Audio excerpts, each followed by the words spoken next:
If ever you up round Clifton, a sight through the trees they see of a very spectacular structure, hanging there, rigid's can be. It's a great big bridge across the Avon. It's dangling, suspended in the air. Now the way it's made is quite novel, and I'll tell thee just how it got there. They say it was built by a young bloke, Isambard Kingdom Brunel. Truth is, he was helped by me grandfather, who knew this young chap quite well. See, grandfather was captain of the darts team. At the time, he was doing quite well. And one of their best playing members was this young chap, Brunel. But he was moody and mean and quite restless. Well, there wasn't much about to invent. And he had to find something quickly. He was 9 months behind in the rent.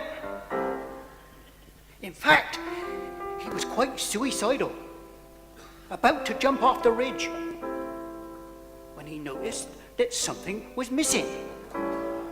They still hadn't finished the bridge. The workmen was sat in a sight hut.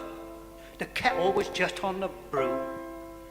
When in thundered Isambard Kingdom Brunel, saying, "Oi, you got nothing to do. We're 10 years behind with construction. I don't know how I'll explain the delay. There's a traffic jam back to Broadmead. Martin Snell's had hell of a day."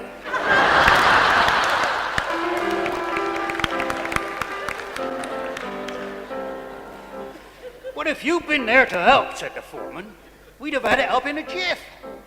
But the planks was too short and there's no means of support for reaching the opposite cliff." Well, he adjourned to the old Spit and Miss It to consider the matter in hand. He happened to bump into grandfather and asked how the gorge could be spanned. Now, mulling it over an instant, grandfather said, "Yeah, 'tain't that bad," and shoving his darts in his pocket, said, "Follow me, fellow me lad." So they stood at the edge of the chasm with fingers held wet in the wind, trying to gauge its direction before setting the lads to begin. Now consider the scene for a moment as the crux of my story I tell. Darts tied to braces and braces to breeches of Isambard Kingdom Brunel.